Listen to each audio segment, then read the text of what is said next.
평형 상태에 있는 힘, 그리고 평형 조건과 짝 힘 이렇게 있는데, 그거하고 이제 9-1절, 9-2절에 평형 조건, 9-3절의 안정과 균형. 여기 이제 나중에 있는 문제들은 우리가 이제 유체할 때 같이 쭉 이어질 거니까 그때 한번 또 설명을 하겠습니다. 그래서 1, 2, 3절 위주로 9장은 좀 보면 좋겠습니다. 중요한 건 평형이라는 것. 이거. 평형 상태라고 하는 건 우리가 이제 가속도 뉴턴의 운동 법칙 공부했을 때 이미 한번 지나왔던 용어가 됩니다. 여기도 평형 상태에 있다. 그리고 평형의 조건 이렇게 있는데, 평형 상태라고 하는 건 알짜 힘이 0인 상태, 이런 얘기예요. 알짜 힘이 0인 상태. 알짜 힘이 0이기 때문에 물체는 등속 운동하겠죠. 또는 일정하게 정지해 있거나 등속 운동하거나 이렇게 될 겁니다. 이런 상태들에서 그 힘들은 서로 이제 평형을 이루고 있다, 또는 물체가 평형 상태에 있다라고 말을 합니다. 예를 들어서 왼쪽 그림에 책에 작용하는 힘을 보면 지구가 당기는 중력 mg가 있죠. 그리고 책상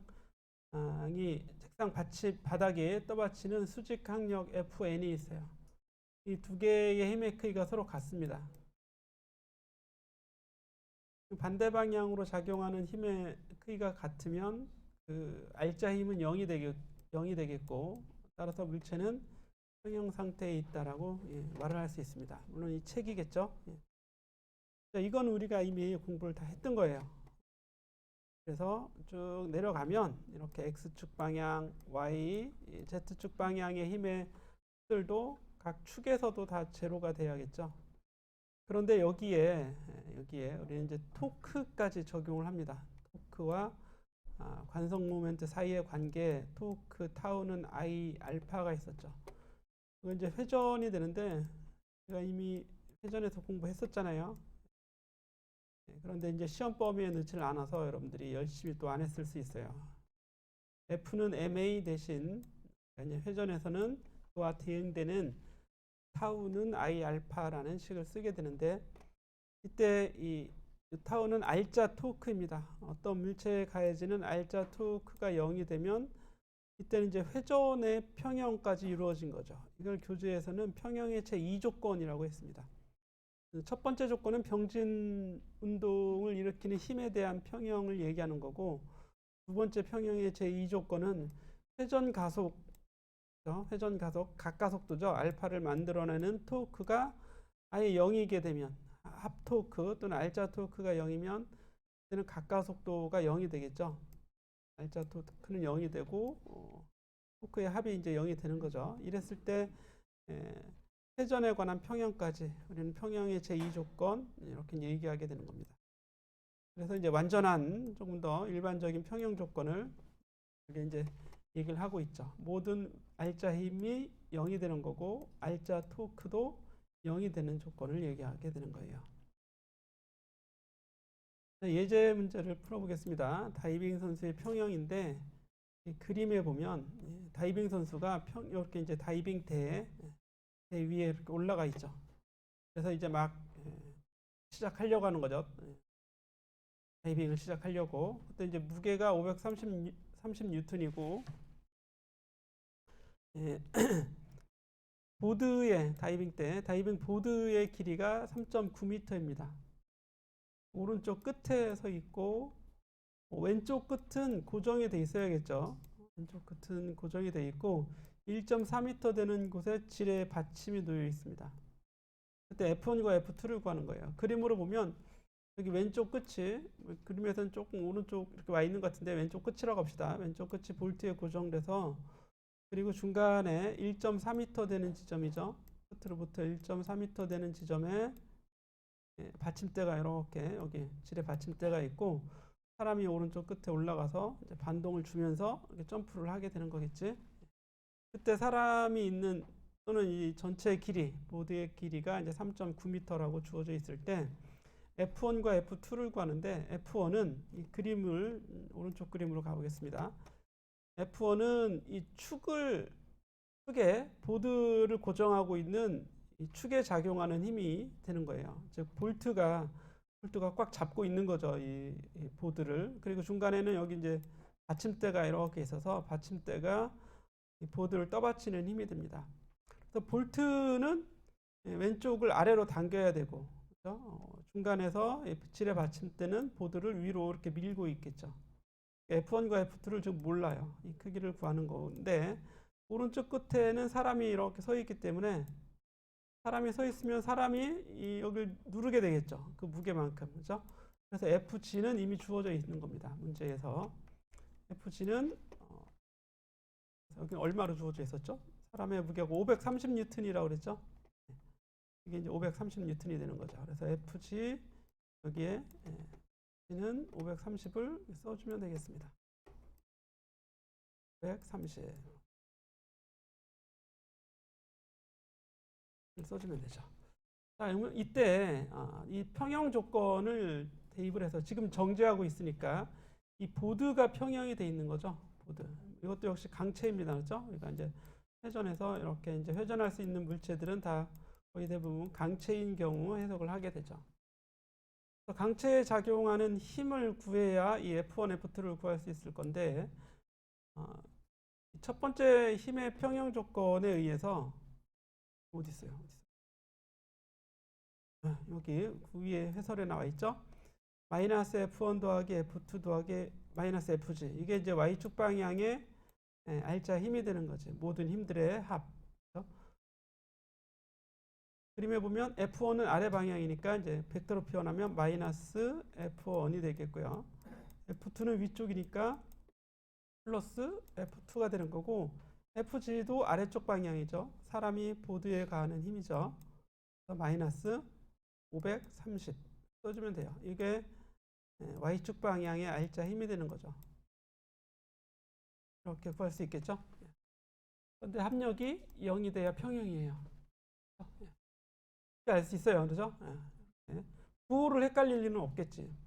볼트가 이걸 밀어낼 일은 없잖아. 이걸 이쪽에 밀어내면 사람도 오른쪽에서 누르고 얘가 위쪽으로 밀어내면 그냥 뒤집어지겠지.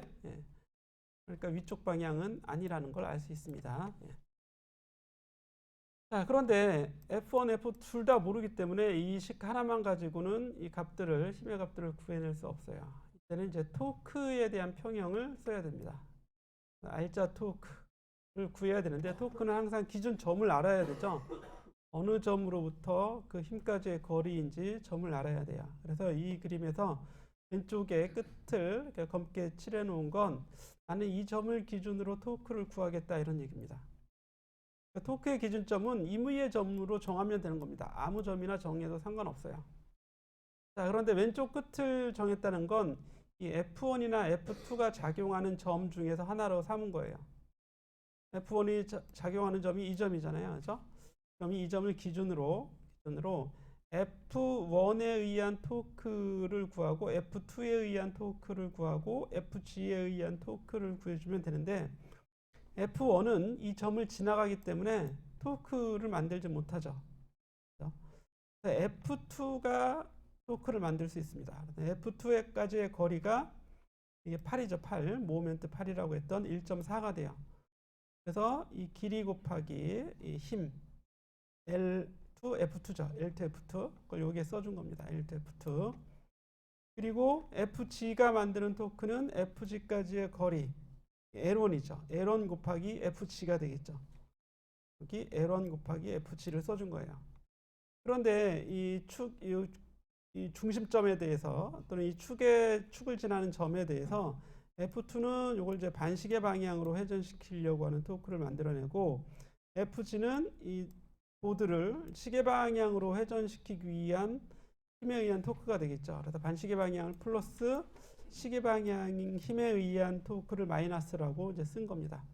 그래서 플러스 L2 F2 또는 F2 L2 마이너스 FG L1 이렇게 써준 거죠.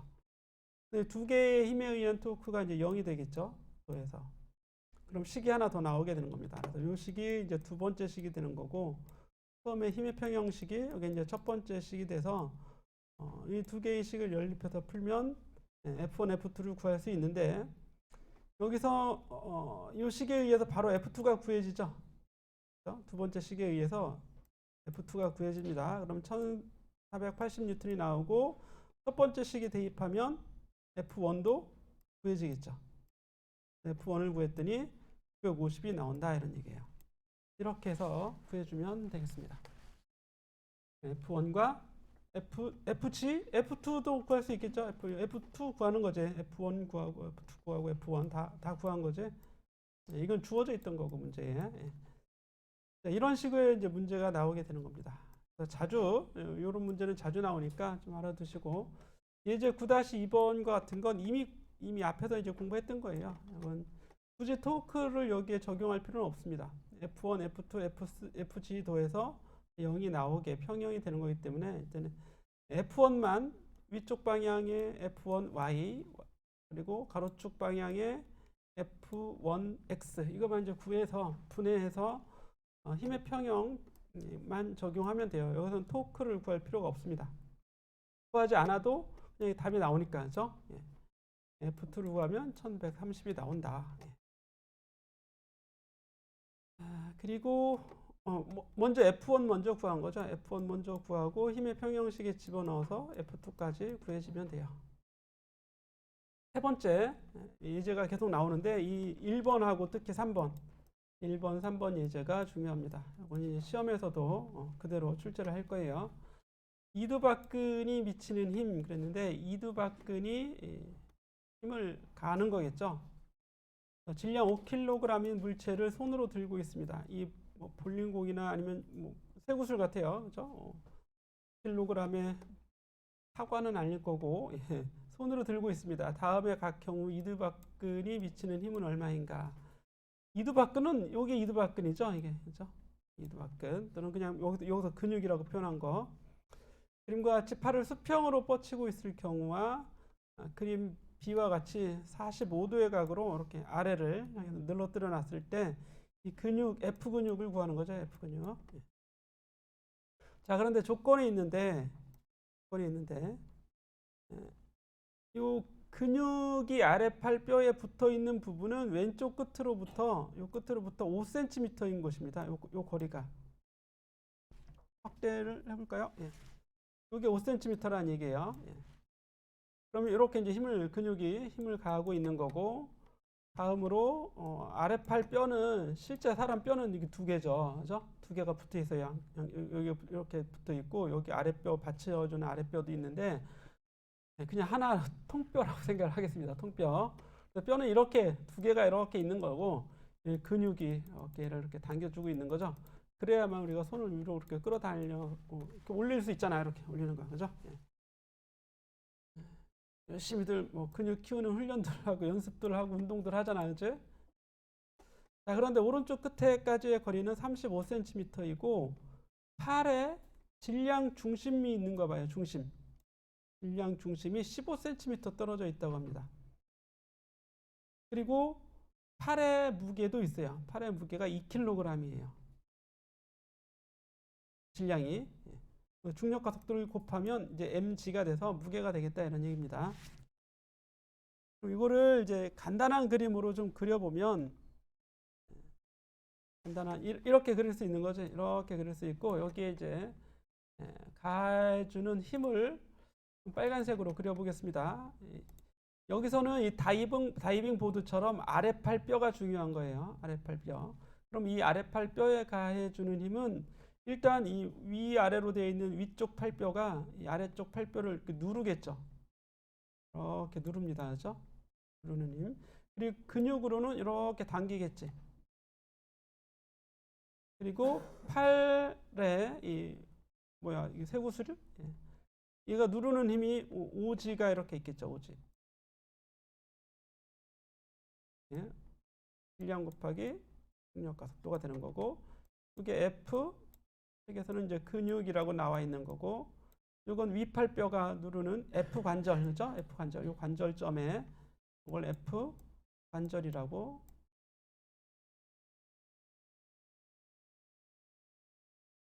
이 힘이 좀 세겠죠? 크기를 이렇게 그려보겠습니다. 수직이라고 생각합시다. 수직. 실제로는 약간 수직이 아닐 수도 있지만 수직이라고 생각하고, 또 이거 질량 중심에서 사람 팔 자체도 내 팔의 무게 자체가 내 팔에 힘이 가해지겠죠. 지구가 당기는 중력이라고요. 이게. 이건 이지죠. 이지. 이렇게 가해지겠죠. 2kg이니까. 이렇게 되어 있는 겁니다. 그러면 요 힘들을 다 더해서 0이 돼야 되죠. 그 결과가 이제 그거의 풀이가 여기 이렇게 나와 있는 거지. 아이고, 그건 아예 없네요. 식을 만들어 보겠습니다. 요거에 대한 식을 만들면 아래 방향으로 관절이 가하는 힘 마이너스 F관, 그리고 위쪽 방향 근육이 당기는 방향은 위쪽이죠. 플러스 F 근육. 이 근본에도 한 시간 하겠는데요. 아래로 2G, 아래로 5G, 그러니까 7G가 되겠죠. 7G는 0이 나와요. 이게 Y축 방향의 힘이 됩니다. 그런데 이 힘은 0인데 둘 다 모르잖아. 둘 다. 그렇죠?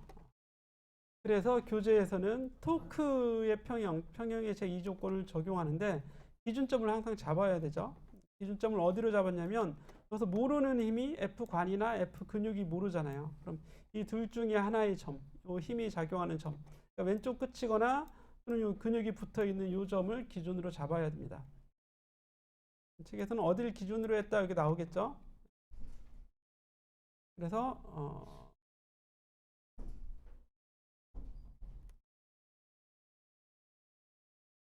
뭐 안 써져 있어.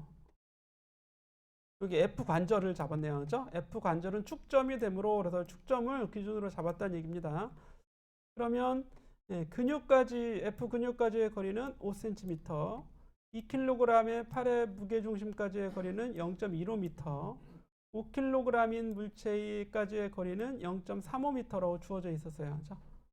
그렇게 다 있었죠? 그림에서. 그림으로 가겠습니다. 여기 5kg까지 0.35, 2kg인 팔의 중심까지 여기까지가 0.15m, 그리고 F 근육까지가 5cm. F 관절은 점이 0이니까 0 곱하기 뭐 해봐야 토크가 0이겠죠. 그래서 이 식이 나온 거라고요. 그러면 이것들이 합이 0이 되게 구해보면 그냥 F 근육이 바로 구해지죠. 그죠? 근육이 바로 구해집니다. F 근육을 구하고 요 식에 집어넣으면 F 근육을 구했으니까 그 다음에 F 관절도 구해지겠죠. 실은 빠져 있네요, 교재에서. 이렇게 구하는 겁니다. 그런데 두 번째 그림에 보면 이게 이렇게 이제 휘어져 있어요. 아래쪽으로. 그러면 그림 형태가 이제 달라지겠죠. 여기 위에 직접 그리겠습니다. 여기 나와 있는 것처럼. 그래서 요게 이제 F관, 요게 F근육, 요게 팔의 무게, 팔뼈의 무게, 그리고 요거는 그대로, 팔뼈의 무게도 그대로죠. 그런데 문제는 이제 거리가 다 달라요. 우리는 토크의 평형식에 넣을 때는 항상 이 토크를 구할 때는 8 곱하기 힘이잖아요. 7의 8 곱하기 힘. 그래서 여기까지의 거리는 뭐 그대로, 이거 거리도 변하겠죠? 거리가 변하죠? 수직거리는, 그죠? 이게 45도니까 원래 이게 5cm였는데 수직거리는 5 곱하기 코사인 45도로 바뀔 거 아니에요. 팔의 길이도 이게 15cm였지만 힘이 작용하는 수직거리까지 하면 또 변하죠. 15 곱하기. 그러니까 코사인 세타를 다 곱해줘야 돼요. 그렇지? 교재에 풀이가 없는데요. 그렇게 바꿔줘야겠죠.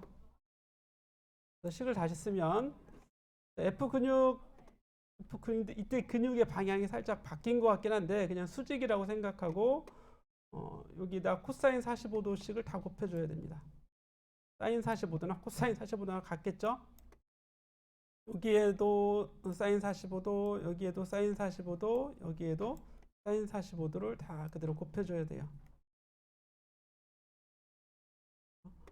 관절을 축으로 생각하면 45도의 비율만큼 감소하게 되죠. 하지만 사인 45도가 모두 다 똑같잖아요. 여기 다 똑같이 들어가 있는 거잖아.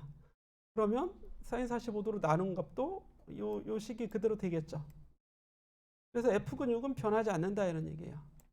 우리가 어떤 물체를 이렇게 잡고서 이렇게 이제 각도를 바꾸더라도 그 위치를 유지하기 위해서 가하는 근육의 힘은 항상 같다 이런 얘기입니다.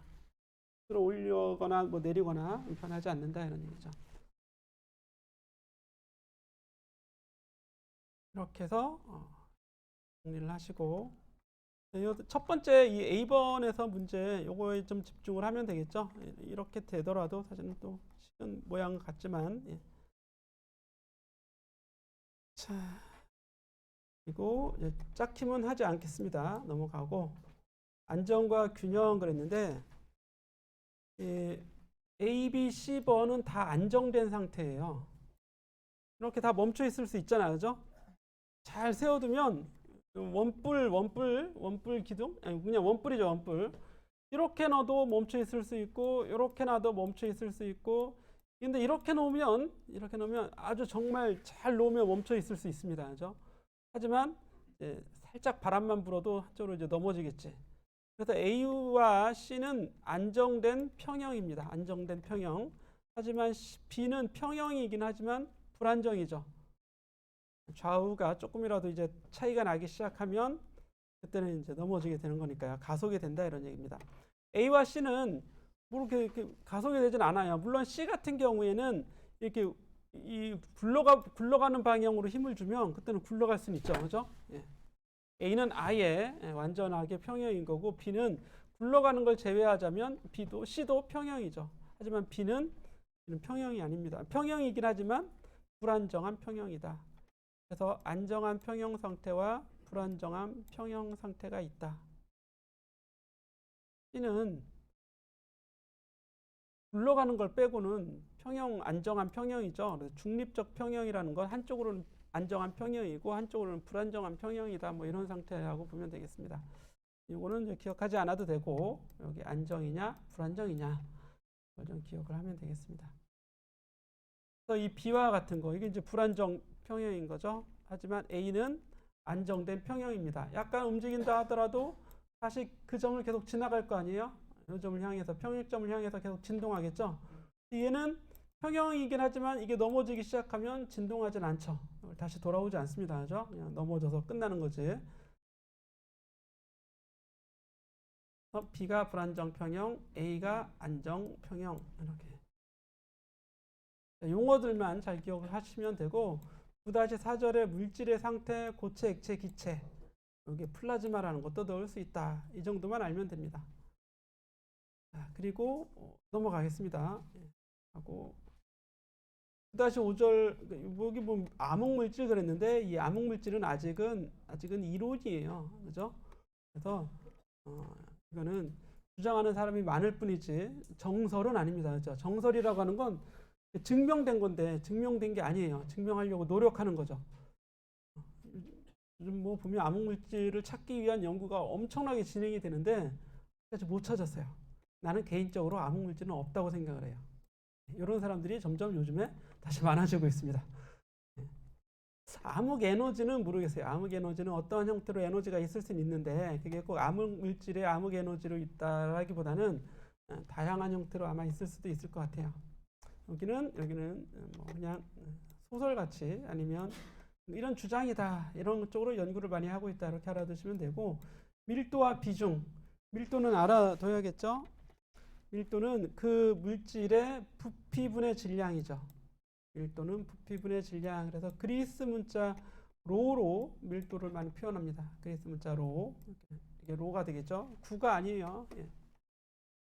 쓰시면 되고 다음으로 부피분의 질량이니까 단위는 어떻게 되겠어요? 미터의 세제곱이 부피죠.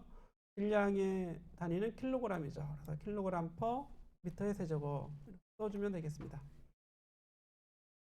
자, 여러 가지 물질의 밀도가 금은 1.9 곱하기 10의 4제곱 킬로그램 퍼 미터의 세제곱. 철, 납, 수은 그랬는데요. 점점 밀도가 줄어드는 거죠. 이렇게 줄어듭니다. 수은은 더 높아지네요. 밀도가 그죠? 예. 수은은 액체 금속이죠. 상온에서 유일한 액체 금속이 수은입니다. 그래서 이 납보다 조금 더 밀도가 큰데 철은 밀도가 아주 크죠. 더 크죠. 철은 제일 작은 거지. 요 중에서 4개의 금속 중에서 구리까지. 그래서 구리보다 오히려 철이 더 가벼운 겁니다. 밀도가 더 작잖아요. 그렇죠? 구리가 더 무거운 거예요. 이거보다 수은은 더 무거운 거죠. 같은 부피일 때. 알루미늄은 납보다는 조금, 알루미늄 매우 가볍죠. 알루미늄 이 중에서는 제일 가볍네요. 그렇죠? 2.7 곱하기 10의 세제곱밖에 안 되니까 제일 가벼운 거고. 액체 중에서는 이제 물이 10의 세제곱 킬로그램 퍼 미터의 세제곱이죠. 그래서 가로, 세로, 높이 1m가 되는 용기에 물을 가득 부으면 그게 1000kg, 1톤이 되는 겁니다. 1톤. 1m, 1m, 1m에 가득 부으면 이 안에 들어가 있는 물이 딱 1톤이 된다. 1000kg이 1톤이죠. 그리고 바닷물, 그 속에 조금 더 많이 뭐가 들어가 있지. 소금이나 이런 게 더 많이 들어가 있으니까 조금 더 무겁습니다. 그렇죠? 알코올은 물에 비하면 0.8 정도, 이 정도가 될 거고, 혈액은 더 많이, 물보다 더 많이 들어가 있죠. 우리 혈액 속에 매질이 많이 들어가 있으니까 조금 더, 바닷물보다도 조금 더 밀도가 크죠. 자, 공기는 이 10의 마이너스 3승 이렇게 이제 줄어드는 겁니다. 공기는 1.3. 요 박스 안에 공기를 집어넣었어요. 그러면 공기의 무게는 물의 무게의 1000분의 1보다 조금 더 무겁습니다. 그래서 1kg 정도가 되는 거예요. 그럼 이 안에 있는 공기의 무게도 잴 수 있겠죠? 가로의 길이는 약 지금 한 15m라고 할까요? 15m. 그리고 세로의 길이는 약 20m라고 합시다. 20m. 높이는 한 3m라고 할까요? 3m보다는 작겠지만 대충 3m. 그러면 15배, 20배, 3배가 되겠죠? 용기가 20배에 15배 하면 300배죠. 300배에 3배 하면 900배죠. 900배. 그렇죠? 가로 1m, 세로 1m, 높이 1m가 여기 900개 들어오면 된다고요. 그럼 이 교실을 세울 수 있다고. 실제 그런 게 아니라 대략적으로 이제 15m보다도 조금 더 작을 수도 있을 것 같고 20m보다도 작을 수 있겠네요. 예. 그러면 이 안에 들어있는 공기는 약 930 하면 약 1톤 정도가 됩니다. 이 안에 들어있는 공기의 질량이 대략 1톤, 1톤보다는 사실 좀 안 될 것 같긴 한데, 그죠? 1톤 정도 되는 거고, 물을 집어넣으면 몇 톤이에요? 1000톤 정도 된다고요. 1000톤. 이 안에 물을 집어넣으면 900kg, 그죠? 300, 900. 900kg가 아니라 900톤이 되는 거죠. 900톤, 그죠? 900톤. 이 안에 들어가는 물이 1톤이니까 약 900톤 정도의 물이 있으면 우리 강의실을 꽉 채울 수 있고, 공기를 집어넣으면 약이 한 1톤 정도가 되는 거죠. 공기를 가볍다고 생각하면 안 되죠. 그죠? 이 안에 아무것도 없는 게 아니라 1톤 정도의 공기가 들어있다고요. 잘 나오는 거야? 안 나오는 거야?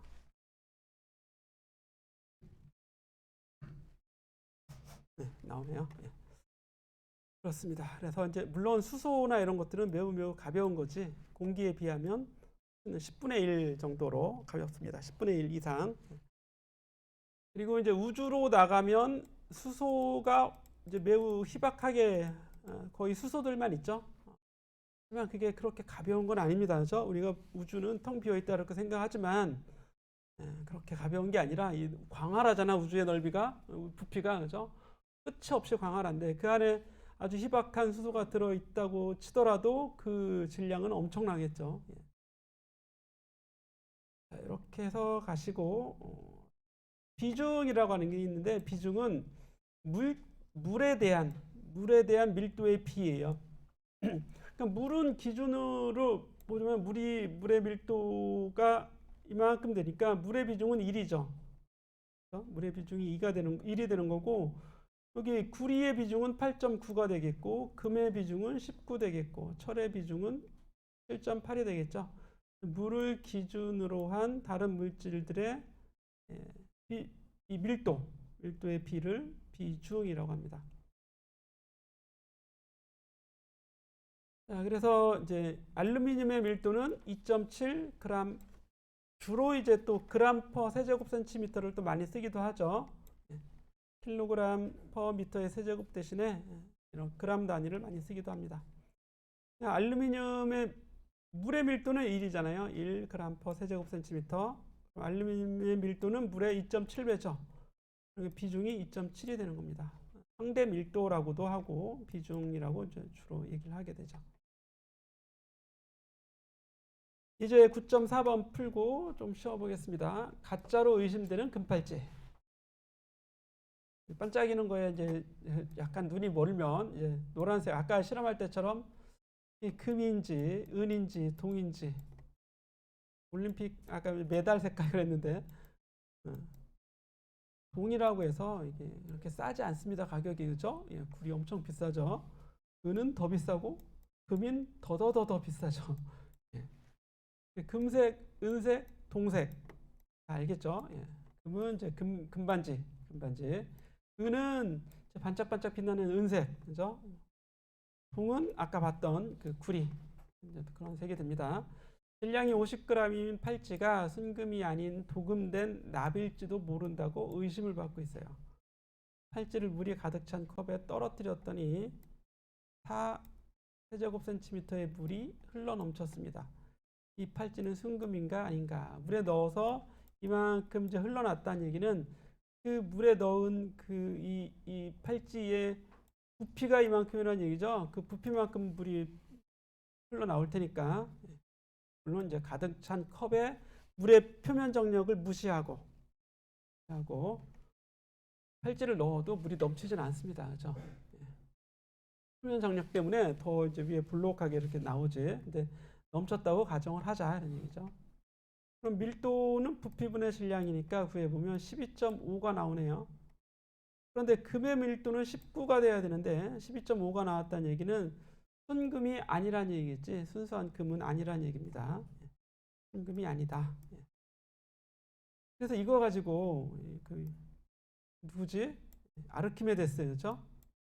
아르키메데스라는 사람이 바로 이런 아이디어를 이용해서 왕관이 순금인지 아닌지 왕의 숙제를 해결할 수 있었죠. 야, 너 이거 순금인지 알아와. 숙제를 냈단 말이야, 왕이. 골몰하게 되는 거죠. 예. 아, 이거 어떻게 이게 순금이 아닌지 긴저 얘를 쪼개지도 말고 부셔보지도 말고 그대로, 그죠? 그대로. 예. 방법이 물 속에 얘를 집어넣는 거죠. 물이 가득 찬 물 속에 얘를 집어넣으면 원래 이제 요 부피만큼 물이 넘치겠지, 흘러나왔겠죠. 이 물을 그대로 한 방울 빠짐없이 그대로 담아서 부피를 재고 이 왕관의 질량을 재고, 부피분의 질량하면 밀도가 나오는데 순금이 아니었던 거죠. 그죠? 예.